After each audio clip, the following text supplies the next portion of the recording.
Hey YouTube, this is James Over with the Impossible channel. Are aliens trying to warn us on incoming bad weather? Is this why we are having so many weird UFO and very clear UFO sightings lately? Look, oh my goodness. Oh my goodness.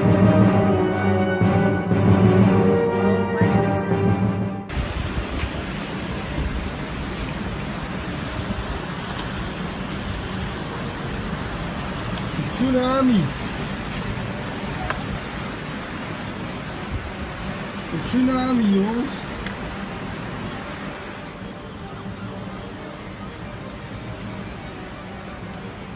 Oh.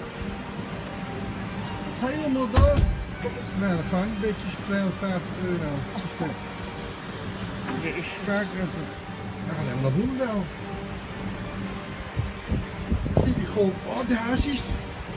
Tons rubberboot, man. The government's not talking about it, but they're chemtrailing harping the sky daily. And one of the things we have been doing is going online, checking the weather reports, and for instance here we have the wind currents at 330 kilometers an hour in southern Africa. So this is very worrying. It means that these winds are gonna, just crawl up towards the northern hemisphere, and this summer is going to be a pretty bad one. There are a lot of people also talking about and reporting on our channel mainly that the sun is setting on a different position. Here you can see it setting in northwest position. Now this is very awkward, folks. Do we have a pole shift about to happen? Here's what Trump has to say on his latest G7 meeting happened 3 hours ago. As he choppered away from the Sicilian coast, there was no doubt that Donald Trump left his mark on his first G7. The other major leaders spent 2 days trying to convince him to stick with the Paris Accord, but they failed. And now the president tweets he will make his final decision on the global climate deal next week. I'm not going to lecture another country on what they should do, nor will I have my positions determined by anyone outside of Canada. We listened to each other, we engaged robustly. Trudeau's description was sharply different from that of German Chancellor Angela Merkel. She called the climate discussions difficult and dissatisfying. And then there was Trump's take. It was a tremendously productive meeting where I strengthened America bonds. We have great bonds with other countries. We agreed that there is no relationship between any two countries in the world quite as close and as integrated as Canada and the United States. That integration likely explains Trudeau's hesitation to be critical. Trudeau met privately with Trump today to discuss trade, the biggest flashpoint in the relationship. The economies are so intertwined, the stakes of NAFTA so high, Trudeau's message has to be careful. It is. So it's very clear that Trump isn't going to talk about it. They don't want to talk about it, but clearly Germany and Canada aren't happy with the decisions they're taking. If you take a look here, we have so many freak weather going on out there. Like, what the heck is this? Why is the sky pink? And why are there so many weird storms, magnetic storms happening all over, right? We've got this subscriber from the Netherlands reporting that he had to, throw away his garden grow boxes because they were burnt by the sun. Now these are plastic grow boxes. They're supposed to withstand the sun's temperature and heat, and this is not what's happening. So this is very serious, folks. See, dude, now I'm in my truck. I'm not even kidding. I'm sitting down. That dude over there actually is taking pictures of it too. He's seeing this too. I walked by him and he said that, so. So got coming in from this subscriber, chemtrail leaving a shadow in the sky. Now this is very awkward because this makes me think, are we domed? Are we already domed? Let's just say that the Earth is round, but let's just say that NASA decided to dome us for some reason because we were a menace to the universe. Look at this, folks. We have clearly here a shadow being cast in the sky wall, or whatever you want to call it, right? So they're chemtrailing the sky. They're doing, harping all over. There are earthquakes and hurricanes and everything's going on right now, and UFOs. Clear shots of UFOs hovering about. So is this what the government's trying to hide with chemtrails and HAARP? Or is it something else? Are these UFOs trying to warn us? Don't forget to subscribe, leave a like, comment below what you think about this, and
근데 그래.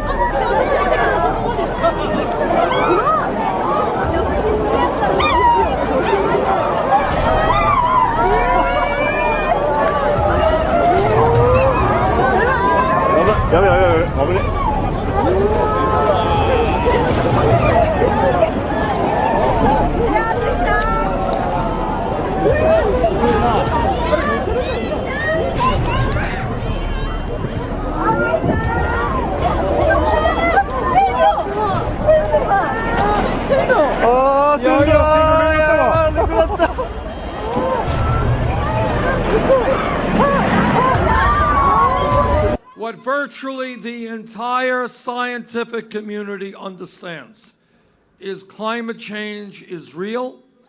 Climate change is caused by human activity. Climate change is already causing devastating problems, as you well know, in California, here in this country, and all over the world. And here is what is really scary, and we had better listen to them.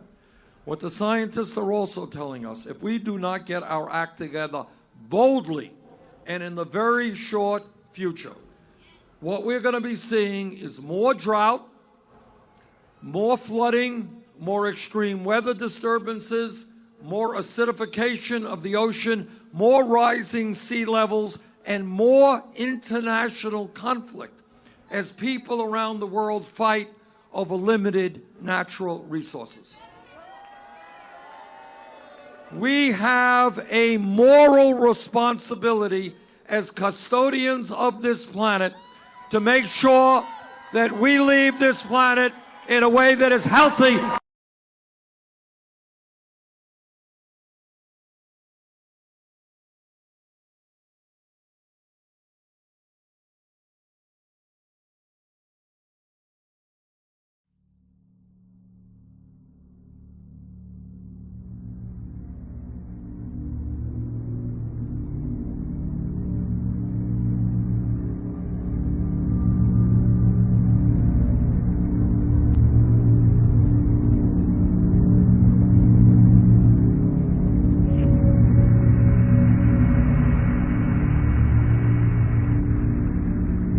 Apollo 8 coming to you live from the moon.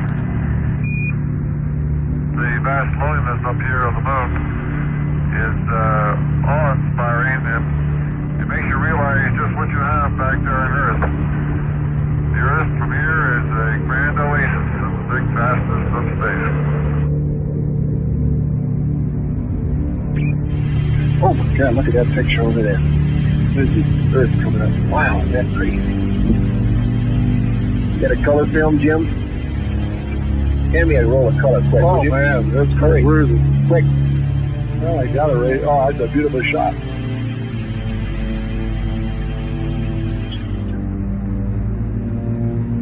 From the crew of Apollo 8, we close with good night, good luck, and God bless all of you on the good Earth.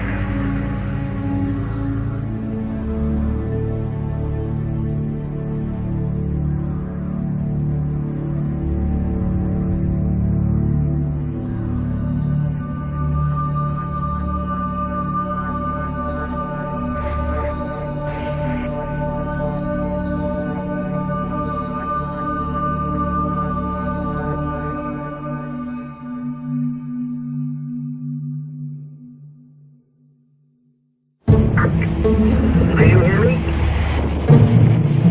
Yeah, I have an emergency.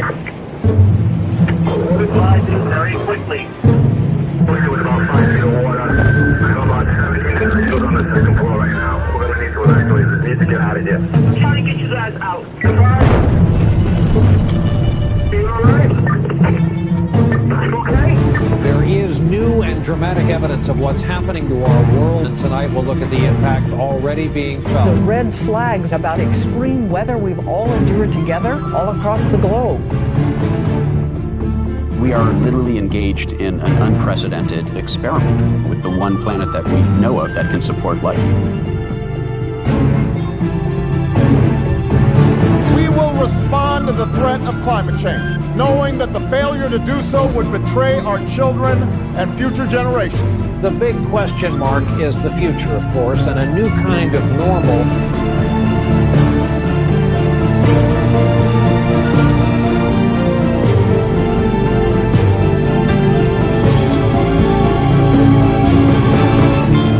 Gearing up for the UN-hosted Climate Change Summit in New York. UN Secretary General Ban Ki-moon will host the summit. I will convene a climate summit for leaders at the highest level. I urge political leaders of the world to prioritize their political energy on climate change. We have to get serious about bringing real commitments to the table for that summit. If things go business as usual, we will not live, we will die.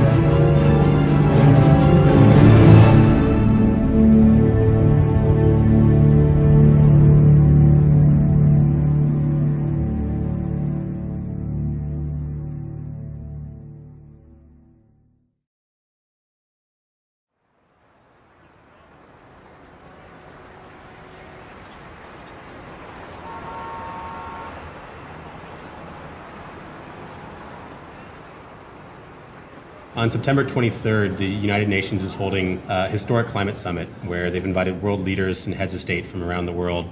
We're trying to organize the largest ever climate rally on the streets of New York in response to this, hopefully turning the tide of what comes out of that summit and reshaping what the entire climate movement looks like going forward. Climate tipping points are scary, but if we stay connected to each other, we can build the largest climate mobilization in history. We'll have power to create the movement tipping point on climate change, the one that takes our leaders from this place of inaction and puts them on a journey towards saving the planet. All of the big social movements in history have had people in the streets. Women's voting rights, civil rights movement, and even more recently on climate issues, our big successes have happened when people left their homes and went out into the streets. This is a bigger fight than, in fact, has ever been won. It's not that we need to save the Earth. We need to save the systems that make the Earth compatible with human existence and the existence of other life forms. This is the fight of our time, but none of us should exactly have to be activists about all this. In a rational world, the fact that scientists had said the worst thing on Earth is happening now, and here's what you can do to stop it, that would have been enough to push our systems into action. Yeah, of all the things that probably get me most upset, it's when people start presenting climate change as if it's something new. The science behind our understanding of man-made climate change is very, very old and very well established. So the task we've taken on is documenting this history to help us understand where we are, how we got here, and how we can change course. Scientists have known for more than 150 years that carbon dioxide was a greenhouse gas. Fourier came up with this notion that there were gases in our atmosphere that allowed sunlight to pass through like a window, but then when sunlight bounced off the Earth's surface, they trapped the heat in, right? So you had now this establishment of what we now call the greenhouse effect. In the 1850s, John Tyndall made laboratory measurements of the absorption of heat radiation by carbon dioxide. And he concluded that if you change the CO2 in the atmosphere, it's going to affect the planetary energy balance. Tyndall was the one who really came along and proved that carbon dioxide was a natural thermostat that helped set our planet's temperature. In the late 1800s. It was the great Swedish chemist Arrhenius who first did the calculations about what would happen as we, as he put it, evaporated our coal mines into the air. But people didn't pay much attention to that in the 20th century because we were too busy figuring out cool new ways to burn fossil fuel. It was only in the late 1950s that we even bothered to measure to see if it was accumulating in the atmosphere. That instrument, which went up on the side of Mauna Loa in Hawaii, is the most important scientific instrument in the world. Beginning in 1959, it found that there was a steadily accumulating amount of CO2 in the atmosphere, the so-called Keeling curve. The Keeling curve is one of the most important pieces of scientific work of the 20th century that shows us that carbon dioxide has been rising continuously and systematically since the Industrial Revolution. Keeling didn't just show that there was an increase in carbon dioxide, he also pinpointed the source. And what Keeling showed so incredibly was that roughly 1 out of every 4 CO2 molecules in our atmosphere today were put there by us.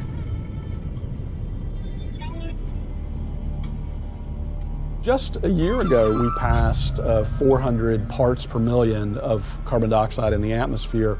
Now, the pre-industrial level was about 280 parts per million. So human society in the industrial era has raised the level of CO2 in the atmosphere by about 40%, and many people fear that before we're done, we're going to double it or even triple it. We're pumping CO2 into the atmosphere at a speed which we have never seen before in modern human history. We are absolutely racing into uncharted territory. In our lifetime, human beings left behind the Holocene, this 10,000-year period of benign climatic stability that coincides with the rise of human civilization. We have crossed a great threshold, and we stand on the edge of others. I remember when the Weather Channel was this kind of like nice, sleepy little station. Now it's like a horror show. The climate is being disrupted. That's not for next year or 1,000 years from now. That's happening right now. What all climate scientists will agree on is that the entire atmosphere has changed. All the atmospheric dynamics has changed. So every event that happens now is in the context of climate change, is different from how it would have been.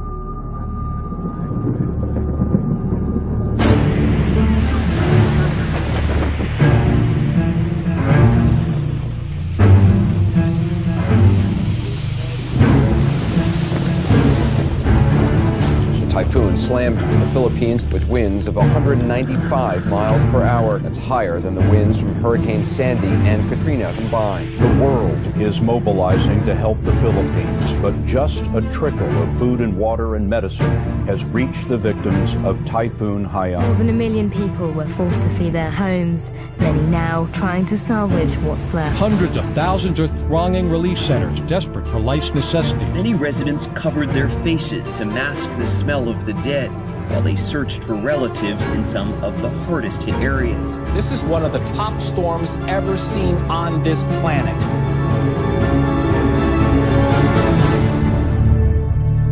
Mr. President, Your Excellency, what my country is going through as a result of this extreme climate event is madness. Super Typhoon Haiyan made landfall in my own family's hometown.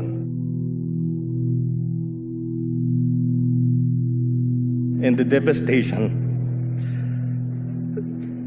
is staggering. I struggle to find words to describe how I feel about the losses. To anyone outside who continues to deny and ignore the reality that is climate change, I dare them to get off their ivory towers and away from the comfort of their armchairs. I dare them to go to the islands of the Pacific. We refuse as a nation to accept a future where super typhoons like Haiyan become a way of life. We refuse to accept that running away from storms, evacuating our families, counting our dead become a way of life. We simply refuse to.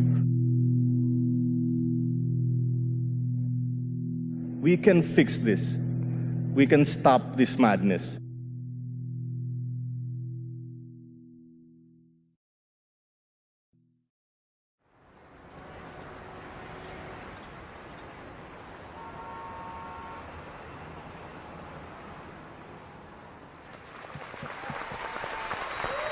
Hello, hello, hello. All right, folks, we know why we're here. We have 80 days starting tomorrow to pull off the largest climate march in history. It's really important for folks to remember that although climate change affects everyone, the impacts are not evenly distributed. And we're asking each one of these breakout groups, prioritize people of color, folks, because this is real, it's disproportionate, and it's time to bring it.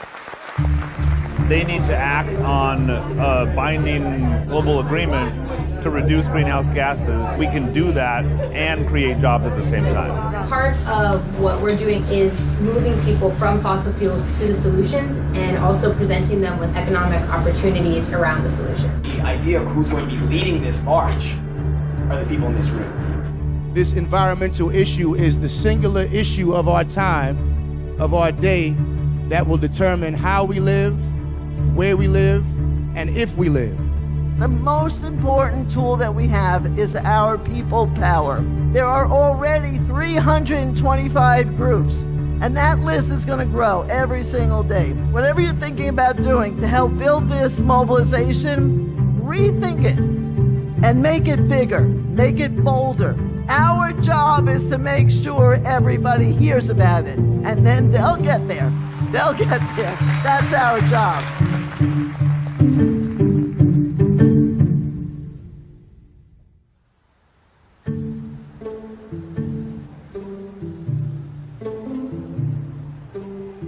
In 1982, the UN convened a first special session on nuclear disarmament. And we came together and said, when the representatives of governments all around the world gather in New York City at the UN, we need to be on the streets making our voice heard. New York City's anti-nuclear demonstration turned out to be the biggest political demonstration in U.S. history.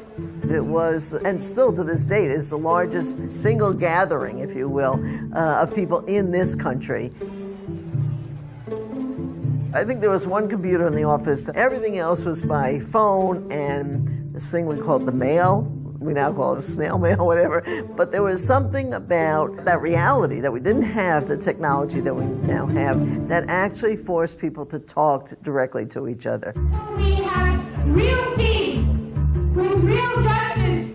We will not go home and be quiet. We will go home and organize.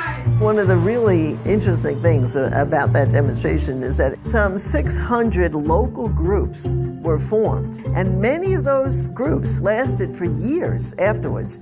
To me, the real power of that day was the organizing experience that led up to it, and then the organizing that came out of it.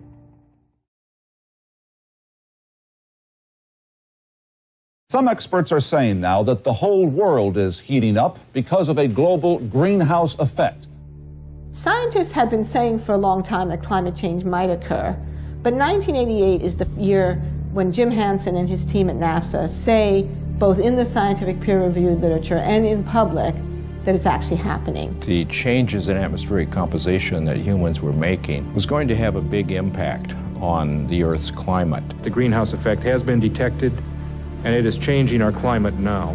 Hansen's testimony was reported on the front page of the New York Times, and there was actually a bill introduced into Congress, the National Energy Policy Act, to immediately begin to phase out the use of fossil fuels in order to prevent disruptive climate change.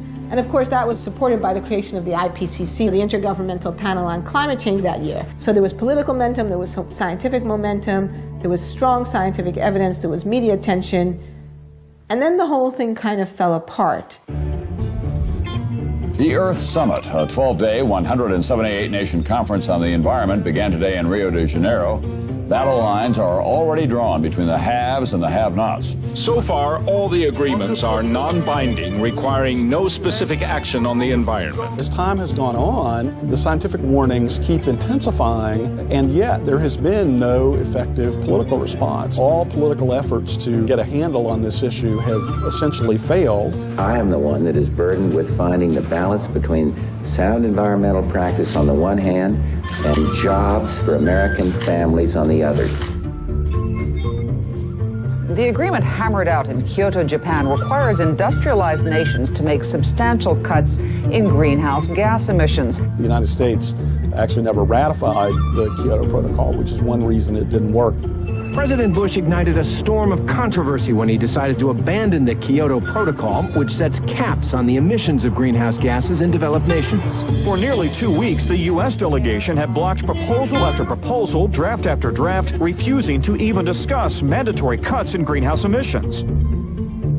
Now we switch to the big climate conference going on in Copenhagen. Today, developing countries made themselves heard. People are dying. Led by Africa, 135 nations, including India and China, staged a 5-hour boycott, angry over what they say are insufficient carbon cuts proposed by the world's rich countries. If Hollywood had been writing the story, you know, it all would have come right in the end, and all the nations would have pledged their best effort. And nothing like that happened. The thing was a fiasco, a failure. The frustrations of the last 10 days explode on the streets of Copenhagen. Outside the Bella Center, where negotiators still haven't reached a climate agreement, 2,500 protesters try to storm the hall to make an impact. Nothing happened because the fossil fuel industry was still strong enough to scare nations into avoiding the issue. What happened in Copenhagen for a lot of people was this realization no leader was coming to save us. We have to be strong enough to scare our national leaders into doing the right thing in New York City in September. If we can demonstrate that, then better things will happen in Paris than happened in Copenhagen. These things are not separate moments in time. This is all part of one string, and what we're fighting towards in Paris is highly dependent on what happens in September. This is going to have to be the fight of our lives.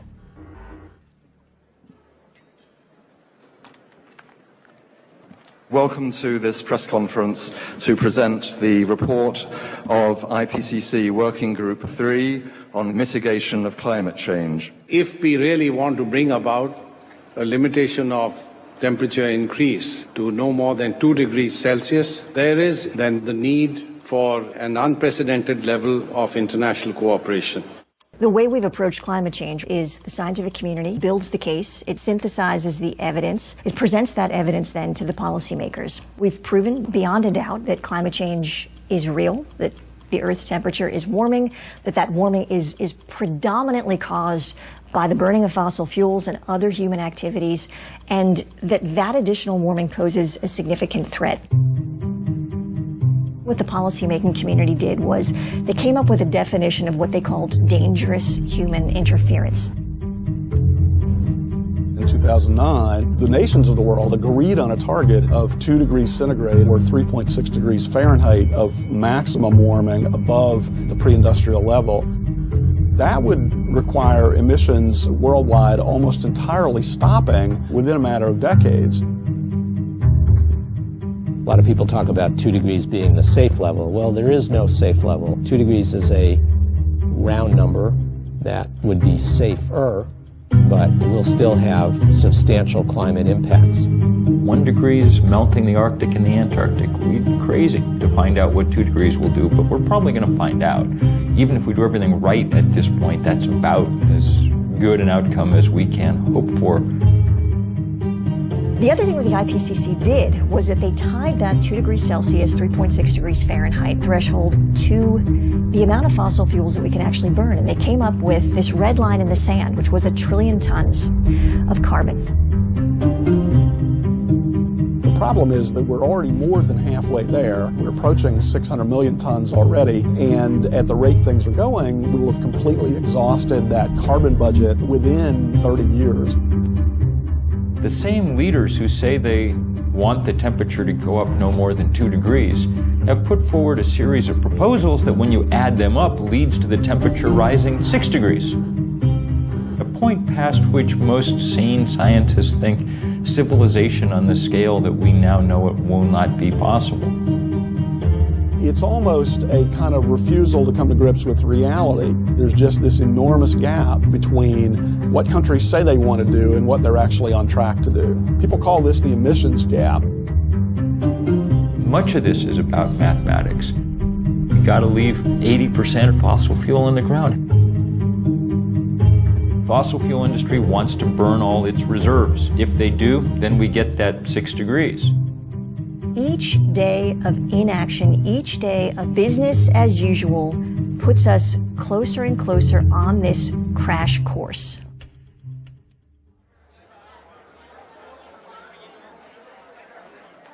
We're 2 months out from this demo. Obviously, we all know in this room a tremendous amount of work is happening every day, getting the word out, organizing people, mobilizing people. At this point, every day counts. And every day when we miss an opportunity, it's gone. Because it's not just a one-day march, it's our long-term ability to build a strong climate movement that we need to invest in. So being inclusive to us is really about multiple things, but recognizing that we live in a society where there's privilege, there are inequities. In order to address the climate crisis, we have to first address those inequities. That will allow us to then bring a movement strong enough to address the global ecological crisis. If you think for a second about this, there was this just layer of stuff under the ground, got put there at a specific time in a specific way, and it just captured millennia of solar energy, and we just happened upon it. It's like if you were just walking around and then like, oh, you put something in the ground, there's just millions of dollar bills down there, you're just like pulling them out. Everything about what we do and who we are and how we live is dependent upon the fact that we just found this stuff sitting there, and that stuff said, oh, you don't have to have everyone working in the fields all the time. You can have cities, you can have cars, you can have iPhones. And the way I view it is, as incredible as that stuff is, we've been paying this price on it the whole time, right? And there's this clock running. The classic market failure is negative environmental externalities.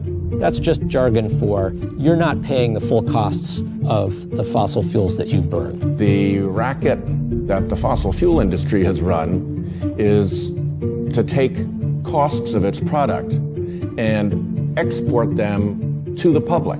Think about, the litany of impacts from sea level rise, ocean acidification, the collapse of ecosystems that we rely on for food, water availability. These things are really expensive. When you have huge wildfires, it costs a lot of money. All of those costs are being dumped onto us as a society and not being paid by people who are polluting. These big, massive polluters get to dump megatons of carbon in the atmosphere for free. You can't pollute for free. If you litter, you get a fine. That makes coal and oil and other fossil fuels more competitive against solar and wind and other sources than they deserve to be.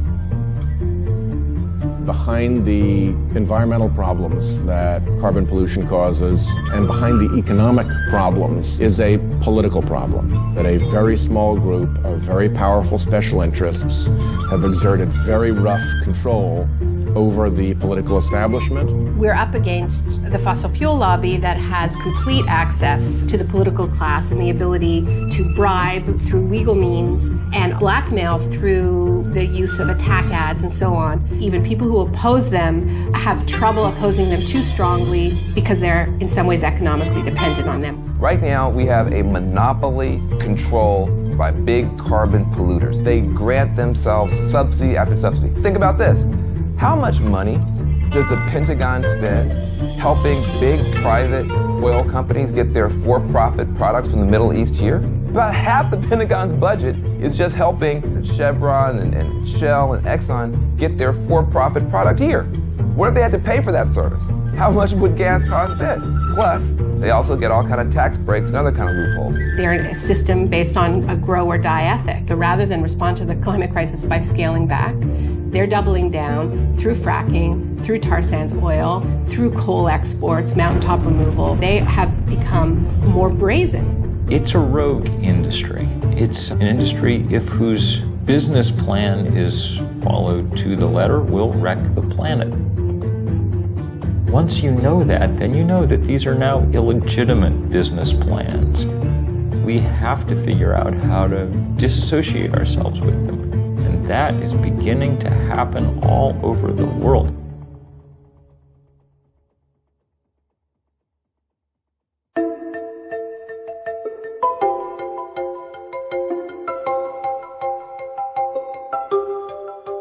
On the great lawn of Central Park, I was up on a stage probably 70 feet in the air looking out at that sea of people stretching out farther than the eye could see. The crowd estimates later were larger than 1 million people.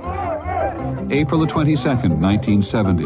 The grassroots mobilization which we recall as the first Earth Day.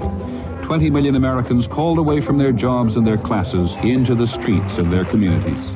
When Nixon was looking at television at these huge crowds in city after city after city across the country, he apparently muttered to Ehrlichman, man, a lot of those people have got to be Republican. And Republicans needed him to do something for them on this issue, he felt, and it was Nixon, arguably one of the most anti-environmental presidents in American history, who felt compelled to sign the Clean Air Act. I think the things that we've been doing to date are a reason to give us a little bit of hope. We've seen a degree of responsiveness on the part of now of the House of Representatives and on the part of the U.S. Senate. In a matter of 3 years, we passed the Clean Air Act, the Clean Water Act, the Safe Drinking Water Act, the Endangered Species Act, the Marine Mammal Protection Act, National Environmental Policy Act, the Environmental Education Act, Superfund. I'd go so far as to say that with the possible exception of the New Deal, it was the most fundamental restructuring of the ground rules of the American economic system that the nation has experienced.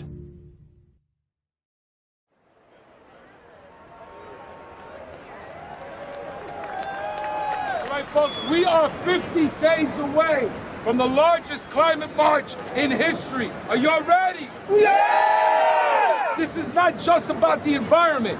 It's about the community. It's about public health. It's about jobs. It's about justice. It was labor that got this city up and moving. Yes! Yes! And it'll be labor that continues to move this city. We are the community. Are we not the community? Yeah! For our people who have been at the front line, not being able to breathe, suffering from asthma, upper respiratory, pulmonary disease, cancer clusters because of environmental racism. Climate change exacerbates every kind of social injustice that faith communities have fought against for thousands of years. And we will not stop marching and praying and acting until we have a strong climate treaty. We got a movement, brothers and sisters, and we got to stay together. So join us on the 21st to march and send that signal to the United Nations. The people united will never be defeated. El people unido jamás será vencido. It's only by accident that we even think of climate change as an environmental issue. You could just as easily think of it as another example of what happens in an unequal society. The people who've contributed the least to climate change and who benefited the least from the use of fossil fuel are the first people to feel the effects. People in the poorest parts of the world suffer enormously already and will suffer enormously more as the century wears on. Climate disruption is a social justice issue. Who gets hit first and worst every time there's one of these weather disasters? It's low-income people, it's people of color, it's people who can't get out of harm's way, and people who can't bounce back easily because they don't have the money or the social standing or the political connections. Our communities are disproportionately impacted. We're all seeing that it's the indigenous people, the people of color, the low-income people who have historically suffered the burden of so many other politically driven crises. There are so many countries that have been systematically plundered over hundreds of years, and this is often described as an ecological debt, climate debt. The whole idea that there are disposable places was always a racist idea, the idea of sacrifice zones, just treating people in places like garbage. The place where it's hardest for it to sink in is in the suburban United States. We're insulated against the natural world. That's what the suburbs really are, a way of making you not notice the natural world very much. And we're insulated in those places by wealth. At least we think we are.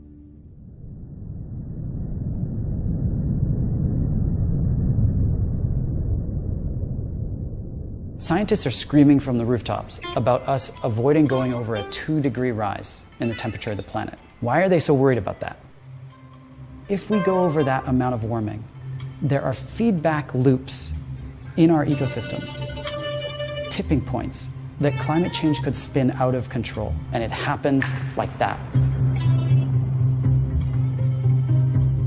There are switches that can be tripped where suddenly you are in brand new territory and you don't even begin to know what to do about it. This is not a linear kind of problem that we're dealing with. This is very much an exponential kind of problem. Right now, we're on the edge of 3 major tipping points. The first one is the Arctic ice cap. That ice cap's like a mirror. It reflects the sun's light off of the Earth and keeps it from warming us up. But as it melts, you get a smaller mirror, which means a warmer Earth, which means more melting, which means more climate change. Another example is Arctic methane. We've got a gigantic amount of methane gas frozen into the tundra, and it is 50 times as toxic as CO2 is. It's CO2 on steroids. As it warms, and that methane gets released, it then causes global warming to get worse, which means it warms more, which means more methane released, which means worse warming, and all of that process spins out of control.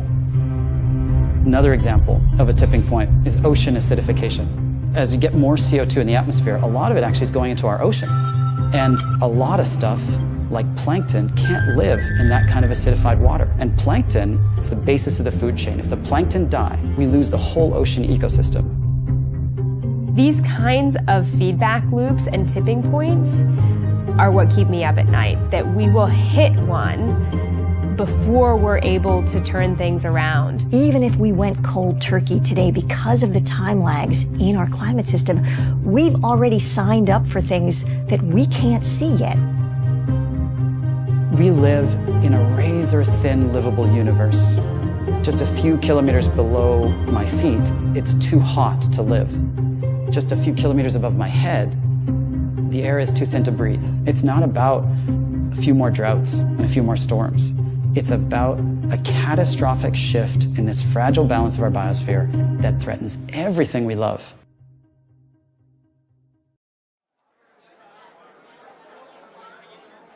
What we all need to be focused on is turnout, turnout, turnout. Youth, is there somebody that wants to do an update from youth, Armando? So just a quick list of things I wanted to go over. Obviously, a lot of the folks who are working on the youth stuff are at the Climate Justice Youth Leadership Summit. There's a lot of organizing going on right now there for the People's Climate March, so a lot of people who may not have been plugged in already are getting informed about it, and the people who already are informed about it are getting even more people fired up about it. There's a lot of things that we pay attention to, that we focus on, that are fun, but they are short-lived and they are not for the betterment of us. We have to reprioritize what's important to us. Our environment isn't just ice caps melting in Antarctica. We're the ones who face the problems day to day. If you're breathing in smog or your little brother has asthma, that's environmental injustice. And those are things that we have the power to push back on.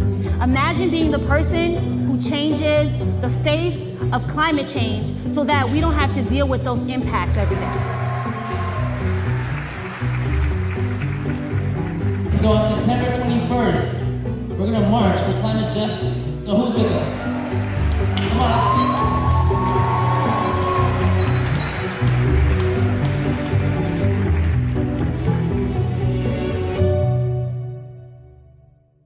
Okay, all right. Yes, we pull the fossil fuels out of the ground, we put them in the incinerator, they put the carbon in the sky, it warms the earth, lots of bad stuff's gonna happen, heat waves, extreme weather, floods. Okay, sure. But I mean, really, is that the thing I care about most? You know, there's all these other issues in my life that are more pressing. For someone who is engaged in a struggle for a higher minimum wage or worries about healthcare, it's understandable that these molecules floating around the air seem invisible and abstract. Humans have this thing that we call a finite pool of worry. You've got your mortgage you've got to pay, you've got your kids you've got to take care of, and they tend to be more immediate. We respond to things that feel incredibly urgent, like a gun to the head, a stampede of wild elephants, right? Climate change is a completely different kind of risk. It plays out over these very long time scales. It's really hard to perceive it as a very urgent threat. The other thing that happens is that there's something called a single action bias. We have this tendency to see a threat and then we try to fix it with one thing. It's like the silver bullet solution. When we look at climate change, we become overwhelmed by it because there's so many different ways that we're going to need to fix it. 25 years we've been talking about climate change. The level of scientific reports becomes higher and higher and higher. Why has that still not compelled the majority of people to action? Cognitive psychologists have been mapping the processing systems within our brains, and they found that there are two parallel and deeply interlocked processing systems. The rational side, the analytic side, which deals with information, facts, data. And we have another side, which is a much more intuitive and emotionally driven side. It is that emotional system that moves us into action. The challenge for climate change is how do we get something that is so based in the science to cross over into the side which makes us feel something. People are reluctant to stand up and to take action if they don't see that the other people around them are taking action. And that is why it's absolutely critical that there are people who are seen to be doing something. They are creating the breakage. Climate change is strangely, maybe uniquely problematic because not only are we all bystanders, we're also perpetrators, actively contributing to the thing. If we recognize the problem, we become morally compelled to take action on it.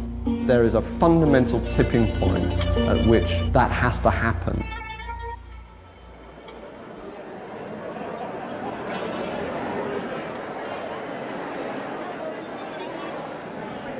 Change doesn't happen because people decide to stay home and click like on Facebook.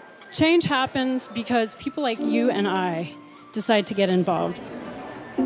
We didn't want to leave it to world leaders. Their track record is not very good in dealing with this question.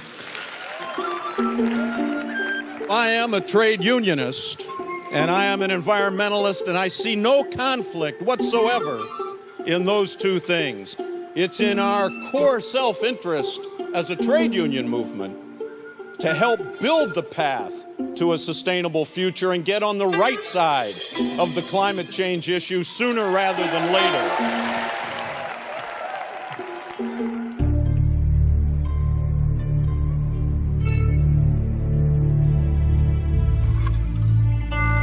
It normally takes a long time to switch energy sources, 50, 60 years to go from wood to coal, coal to oil and gas. We lack 50, 60 years. The reason we want to get off of fossil fuels now is because we have to protect our way of life.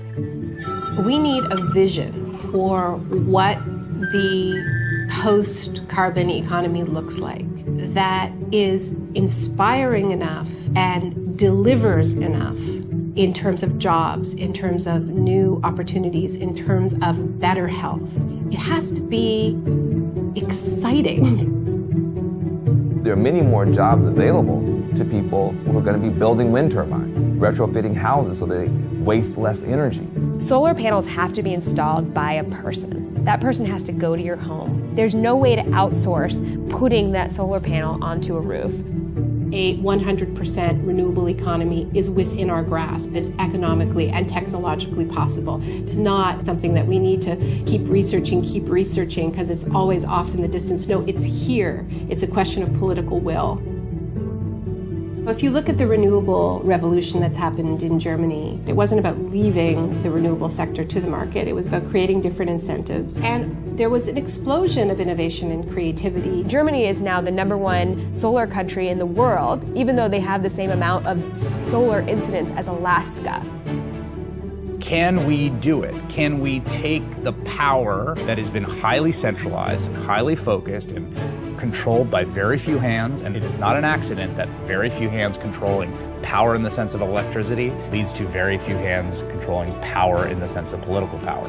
We are going to try a global experiment that is going to be the most difficult thing human beings have ever done, which is to rip those two apart, which means we are democratizing power in both senses of the word.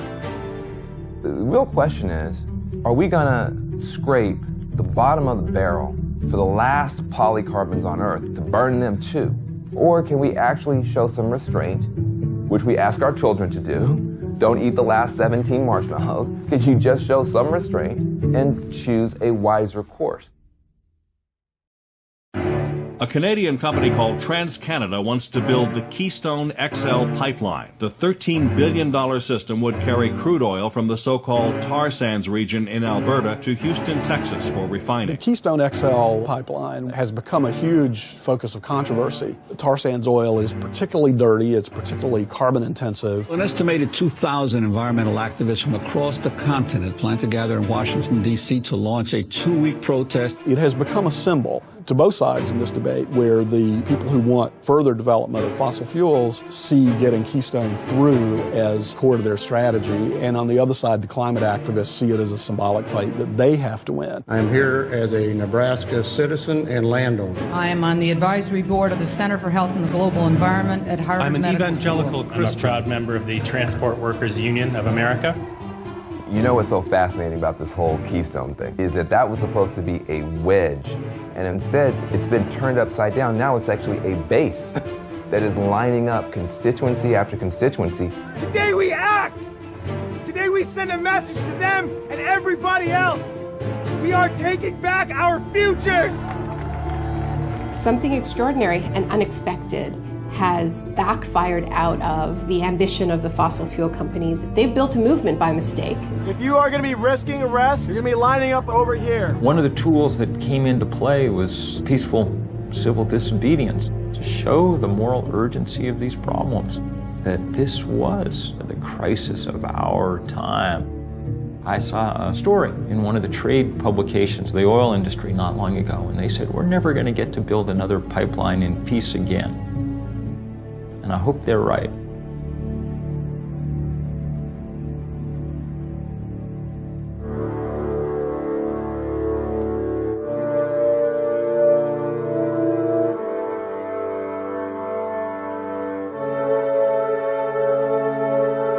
As scientists, we study this out of this fascination and kind of awe of this whole system that we call home.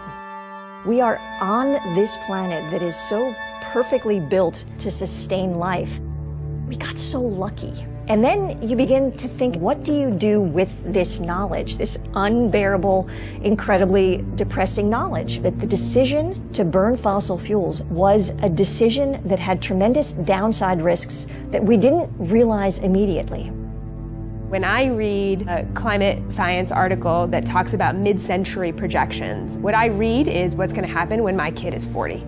That's what I see on the page. And for me, it is absolutely my responsibility then to do whatever it takes to protect my child. Alice Walker says that resistance is the secret of joy. And I don't know if it's the secret of joy, but I know it is definitely the secret of staving off depression. The reality we're facing is very grave. So how do you not get depressed about it? Well, one way you don't get depressed is by work. Things change for lots of different reasons. There's all kinds of dynamics, but one central element is people being in the streets. All of us must stand up together and say, no more. We live in a culture that doesn't tell us our own history, doesn't tell us the history of social movement wins. And the times in our past when masses of people have taken the wheel of history and turned it. It was only 1% of Americans that ever took part in a civil rights demonstration, but they were able to change our society enough to stand up to those powers that be. I think this march will go down as one of the greatest, if not the greatest, demonstrations for freedom and human dignity ever held in the United States. Martin Luther King always said that the victories that had been won so far were the ones that were cheapest to the status quo. Giving legal rights and giving voting rights doesn't cost the system nearly as much as providing good jobs and good infrastructure and good schools. We as a people will get to the promised land. Big victories have been won before, but nothing on the scale of the economic challenge that really responding to the climate crisis represents. We have a responsibility to rise to our historical moment. We are going around the world to say the time has come. If we're going to have a movement worthy of the name, solidarity among all these different causes needs to be the foremost principle. It's this broad and powerful spectrum of allies that has the political weight to move the dial on this. There's a tipping point coming where the online movements are going to move offline. If we can just push this to a point where there is a social tipping point, we really can move forward on this issue. We will not be stopped. Take action right now. This is the issue I will vote on. This is the issue I will give money on. This is the issue that I will scream at the top of my lungs into a bullhorn over. That is what moves politics. The People's Climate March is our chance to show the immense power of people in solidarity. Heads of state are gathering. They need us to say, we demand action. This is the right thing at the right time in the right place. The whole world will be watching. Nothing moves public opinion more than seeing large numbers of people gather. A march is not an end in itself. It is a tool. In my heart of hearts, I know that this People's Climate March in September will serve to deepen this movement.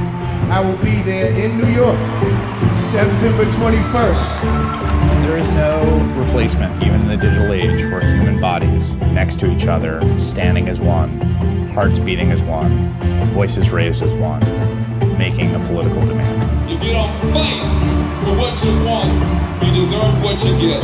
September 21st, in some ways, is the beginning. There are teams around the world organizing marches in Rio, in Delhi, in Berlin, in Paris, in London. And people around the world will get together in the largest climate change mobilization in history. Are you ready to march?